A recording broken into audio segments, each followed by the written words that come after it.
चचेरे बहनोई से दिल लगाने वाली प्रियंका इश्क में इस कदर अंधी हो चुकी थी कि मोहब्बत के आड़े आने वाला हर एक व्यक्ति उसका जानी दुश्मन हो जाता। पहले अपने पति को रास्ते से हटाने की कोशिश की, वह बच गया। फिर उसने जो किया, मोहब्बत की जंग में जायज हो ही नहीं सकता। समय का है जब पूरे शहर में दुर्गा पूजा की धूम थी। सड़कों पर मेले घूमने की चहल पहल हो रही थी और यानी 5 अक्टूबर की शाम पंडालों में प्रतिमाओं के विसर्जन की तैयारियां जोरों पर थी। लोग ट्रैक्टर पर प्रतिमाओं को लेकर विसर्जन के लिए जा रहे थे। उन्हें देखने के लिए सड़कों पर भारी भीड़ उमड़ी थी। माहौल खुशी और उत्साह का था। इस मेले में घूमने वाला लाल बाबू भी था। उसका घर बिहार के समस्तीपुर जिले में बांकीपुर गांव में था। वह किसान सुरेंद्र राय का 32 वर्षीय छोटा बेटा था। उसे लोग लालू राय के नाम से भी जानते थे। दिन शाम के करीब 5:45 बज चुके थे। अपराधियों ने दरवाजे पर ही गोलियों से भून दिया। उस फायरिंग में गोलियों की तड़तड़ाहट सुनकर परिवार और आसपास के लोग दौड़ते हुए वहां आए। उनके पहुंचने से पहले ही हमलावर हथियार लहराते हुए बाइक से भाग गए। इस घटना में मौके पर ही लाल बहादुर राय की मौत हो गई। एक युवक घर से बुलाकर दरवाजे तक ले गया था। वहां पहले से ही घात लगाए एक बाइक पर हथियारबंद हमलावर मौजूद थे। उन्होंने ताबड़तोड़ फायरिंग कर गोलियों बरसा दी। बुरी तरह जख्मी लाल बाबू को घर वाले अस्पताल ले गए। वहां डॉक्टरों ने उसे मृत घोषित कर दिया। डॉक्टरों ने बताया कि उसके सिर व गर्दन पर 3 गोलियां लगी थी। गांव वालों की सूचना पर कल्याणपुर थाना की पुलिस घटनास्थल तक पहुंची और मौके की जांच की। पुलिस को वहां से कारतूस के 3 खोखे और 3 जिंदा कारतूस मिले। उसके बाद इस वारदात की छानबीन पुलिस जुट गई।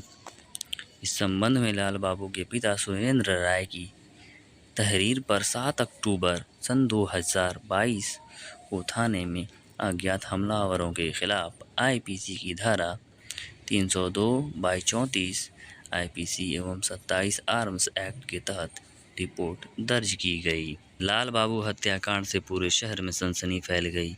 मामले की तहकीकात और हमलावरों की गिरफ्तारी के लिए समस्तीपुर से एसपी हृदयकांत के निर्देश पर सीओ मोहम्मद सहेबान हबीबी फखरी के नेतृत्व में एक एसआईटी टीम का गठन किया गया।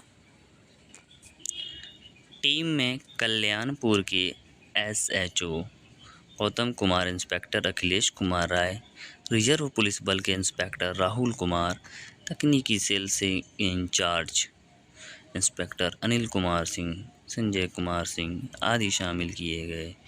इसके अलावा कल्याणपुर थाना और रिजर्व पुलिस बल के जवानों में अखिलेश कुमार, प्रताप कुमार, निरंजन कुमार भी थे।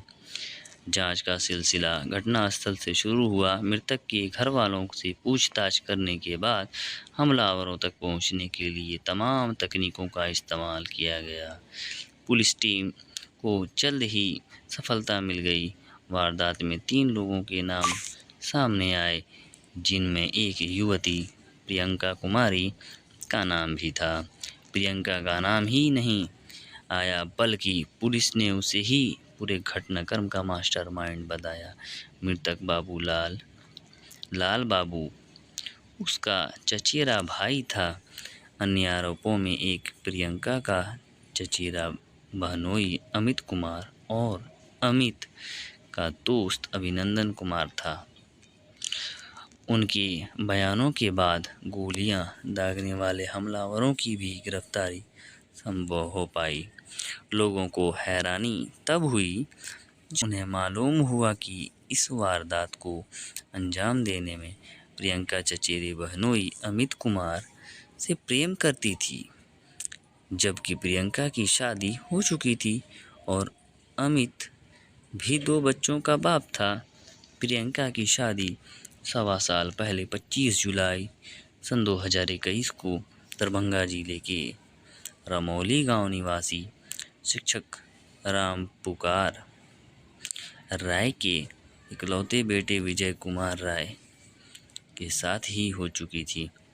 उसका दुरागमन नहीं हुआ था। उसके लिए परिवार वाले तारीख तय करने की योजना बना रहे थे, जबकि वह अपनी शादी से खुश नहीं थी। उसने अपने माता पिता के अलावा परिवार में सभी को खुले तौर पर बता दिया था कि उसे पति पसंद नहीं है। इसका उसने जो कारण बताया वह परिवार के लिए और भी चौंकाने वाला था। दरअसल वह अपने चचेरे बहनोई से प्रेम में पागल थी, जबकि जीजा और साली के बीच के इस प्रेम को परिवार किसी भी सूरत में स्वीकार करने वाला नहीं था। यह उसकी एक सनक थी जिससे 2 जिंदगियों की खुशी और शांति में खलल पड़ सकती थी। दरअसल कल्याणपुर थाना क्षेत्र के माकीपुर गांव निवासी वीरेंद्र राय की इकलौती बेटी प्रियंका मणि रायपुर गांव की निवासी बीरबल राय के बेटे अमित कुमार राय से प्रेम करती थी, जबकि उसकी शादी वीरेंद्र राय के बड़े भाई सुरेंद्र राय की बेटी पिंकी के साथ सन 2013 में ही हुई थी। इस तरह से प्रियंका रिश्ते में अमित की चचेरी साली थी। दोनों किसान परिवार खुशहाल जीवन गुजार रहे थे। प्रियंका को अमित शादी के समय से ही पसंद आ गया था। अमित भी चुलबुली और बिंदास साली पाकर खुद को खुशकिस्मत समझता था। शुरू में तो उसने प्रियंका को हल्के में लिया, लेकिन धीरे धीरे वह भी उसे पसंद आने लगी थी। उसने महसूस किया कि प्रियंका ने उसके दिल में जगह बना ली है। अमित 2 बच्चों का बाप था। पति ने उसे कोई शिकायत नहीं थी, फिर भी वह प्रियंका को चाहने लगा था। शायद ही कोई दिन ऐसा होता जब दोनों फ़ोन पर बात नहीं करते थे। कुछ नहीं तो दोनों व्हाट्सएप मैसेज एक दूसरे दिल को तसल्ली दे लेते थे। चाचा वीरेंद्र राय कहते थे कुछ दिन पहले उसके दादा राजेंद्र राय ने अपनी जेसीबी बेच दी, तो उसके बाद लाल बाबू राय ट्रैक्टर चलाने लगा था। लाल बाबू जी की जेसीबी की मजदूरी का कुल 3,60,000 रुपये लोगों के पास बाकी था। इसे लेकर पंचायत भी हुई थी, लेकिन बकाया पैसा नहीं मिला था। उसके बाद से लाल बाबू उजियारपुर थाना क्षेत्र के महिसारी गांव में चचेरे साढ़ू विशुन देव राय के घर पर रहकर जेसीबी चलाने लगा था।